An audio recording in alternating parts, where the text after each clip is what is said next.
පබසරා කියන්නේ හරිම හොඳ හරිම ලස්සන ගෑනු ළමයෙක්. එයා හැමදාම පන්සල් ගිහිල්ලා මල් පූජා කරන්න හරිම ආසයි.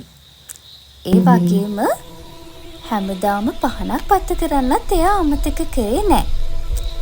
දවසක් පබසරා පන්සල් ගිහින් එන ගමන් පබිලිස් මාමගේ කඩේටත් ගිහින් පරිප්පුවේ පපඩනුයි අරගෙන තමයි ගෙදර ගියේ.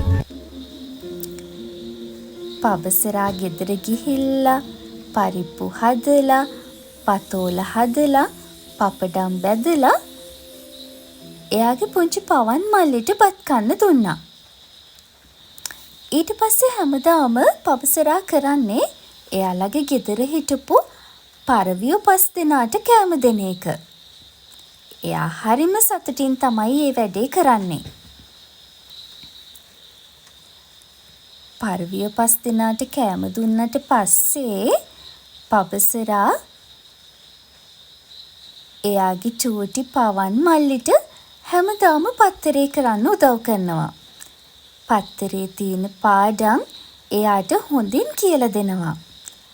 පවන් මල්ලිත් හරිම ආසාවෙන් හරිම උනන්දුවෙන් තමයි පබසරා අක්කගෙන් පාඩම් අහගන්නේ. හැමදාම පවන් මල්ලි හොඳට ඉගෙන ගත්තා. පවන් මල්ලි තමයි මේ පාර පන්තියේ පළවෙනියා වුණේ.